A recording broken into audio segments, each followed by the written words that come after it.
Los precios del petróleo subieron fuertemente en las últimas semanas ante la escalada del conflicto en Medio Oriente.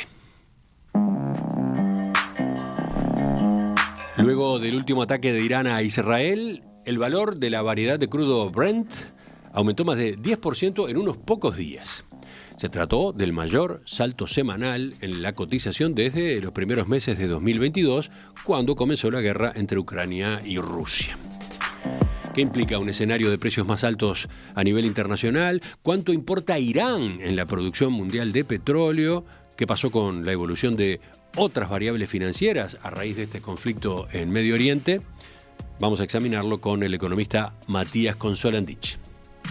Matías, ¿qué tal? Buen día, ¿cómo estás? Buen día, ¿todo bien? ¿Ustedes? Muy bien.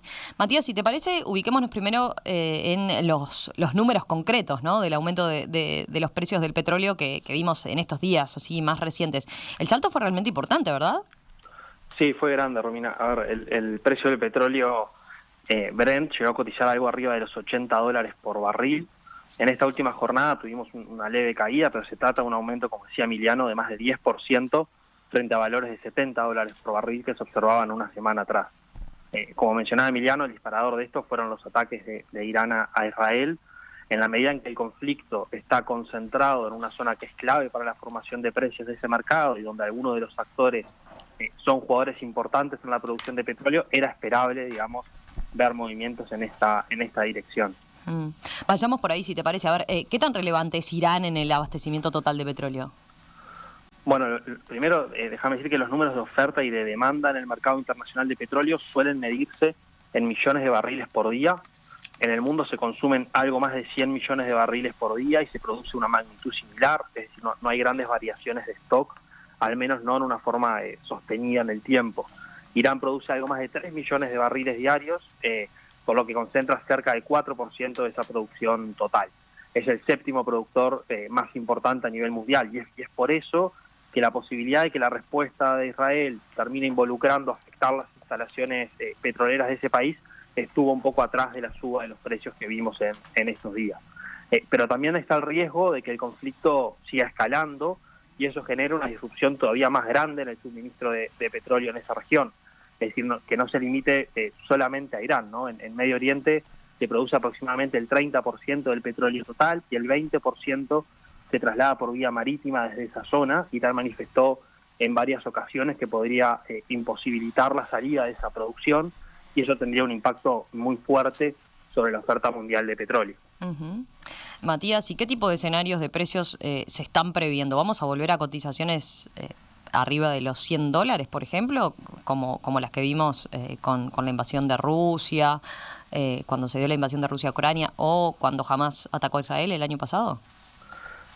No necesariamente, seguramente sí la evolución de los precios dependa de la escala que adopte el conflicto, ¿no? Pero tanto los contratos a futuro como las proyecciones de los actores, de distintos actores como la Agencia Internacional de Energía apuntan a valores más de entre $75 y $80 por barril para este año y para el próximo, es decir, niveles similares a los que tenemos hoy. Y esto es que el salto en los precios de estos días se dio desde niveles que son bajos, ¿no? Incluso con los aumentos de esta semana, el barril está 15% abajo de los valores de abril de este año, más de 20% abajo de los niveles de un año atrás. Y eso responde en buena medida que veníamos de un contexto de demanda relativamente débil a nivel mundial. El crecimiento en el mundo fue moderado este año y eso recogió, entre otras cosas, un freno importante en China, de que hemos hablado otras veces en el programa, y China es el segundo importador más grande de crudo a nivel mundial. Entonces, este es un escenario, yo diría, bien distinto al que teníamos al inicio del conflicto entre Ucrania y Rusia, ¿no? Cuando se afectó la oferta, pero al mismo tiempo estábamos viendo una muy rápida recuperación de la demanda cuando las economías salían del episodio de pandemia. La combinación de esos elementos fue lo que en ese momento llevó al precio del barril arriba de los $130. Además, en esta oportunidad, y si lo pensamos desde el lado de la oferta, la verdad es que estamos viendo a la OPEP, que es la agrupación que nuclea varios países productores de petróleo, con dificultades para cumplir con los recortes programados que viene disponiendo para impulsar los precios, ¿no? Hay varios productores pequeños del bloque que no están cumpliendo con sus compromisos, que van ganando de a poco cuota de mercado y eso está empezando a motivar que otros jugadores más grandes, como por ejemplo Arabia Saudita, estén empezando a dejar trascender que podrían ir por ese mismo camino. Matías, a ver, en cualquier caso, el escalón en los precios y la suba de estos últimos días es importante, es relevante. ¿Qué efectos puede tener un shock de este tipo más a nivel global? Bueno, precios elevados del petróleo reducen la demanda agregada y suelen frenar el crecimiento económico, ¿no? Eso quedó bastante en evidencia en otros episodios mucho más intensos de los que estamos viendo hoy, como fueron la crisis del petróleo del 73, de 1973, o los eventos de 1979, 1990. En esos momentos, esos episodios desencadenaron recesiones importantes en muchas economías. Ahora, repito, los aumentos de estos días no son nada comparables con esos momentos y el precio del barril está en términos bastante más bajos si uno los mira en términos reales. Pero incluso si observáramos subas más importantes, hoy las economías parecerían estar mejor preparadas para amortiguar un shock de ese tipo, ¿no? La participación del petróleo como fuente de energía a nivel global disminuyó bastante con el crecimiento del uso de energías renovables, del uso del gas natural y otras fuentes de energía. Por lo tanto, estamos viendo y tenemos un mayor nivel de diversificación que el que había cuando ocurrieron los shocks que estaba comentando. Y después, por otro lado, el peso de la OPEP en la producción total también viene bajando, y eso está haciendo que otros jugadores tengan mayor incidencia en los precios.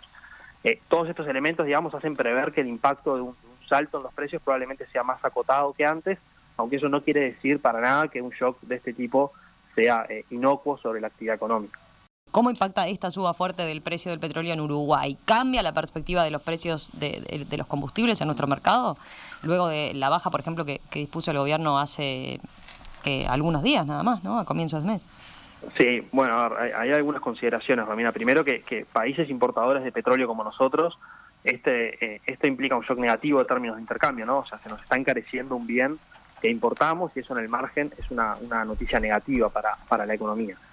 Sobre la perspectiva de los combustibles, en particular, la baja que se dio a fin del mes pasado, digamos, recogía ese escenario que veníamos comentando de precios de petróleo más bajos, ¿no? En el eje de los $70 por barril.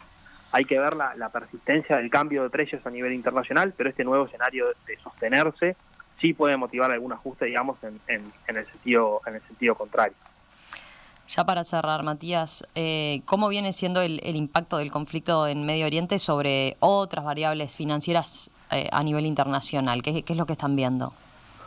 Bueno, a ver, episodios de tensiones geopolíticas como los que observamos en estas últimas semanas suelen venir acompañados de mayor volatilidad en los mercados financieros y en muchos casos propiciar lo que en la jerga llamamos vuelo a la calidad, ¿no? Esto es, inversores que salen de posiciones comparativamente más riesgosas, como puede ser exposición a renta variable o títulos de deuda de mercados emergentes, para alocarse en instrumentos más seguros como son los bonos de Estados Unidos. Eso es lo que típicamente solemos ver en momentos como estos. Sin embargo, la verdad es que no es lo que hemos estado viendo, digamos, en estos días. Las bolsas internacionales siguen acumulando ganancias importantes y, de hecho, las tasas de los treasuries subieron en lugar de bajar. Entonces, más allá del impacto sobre el precio del petróleo que comentamos, los acontecimientos de estas últimas semanas, por ahora, han tenido un efecto muy acotado en los mercados financieros, pero obviamente el riesgo de un deterioro rápido en ese frente, si escala el conflicto, digamos, está muy presente. Matías, gracias por este análisis con esta novedad de los últimos días, este fuerte aumento en los precios del petróleo, ahí a raíz de la escalada de tensiones en Medio Oriente. Lo seguimos de cerca y volvemos a conversar con ustedes la semana que viene. Gracias a ustedes y volvemos la semana que viene. Chau. Chau.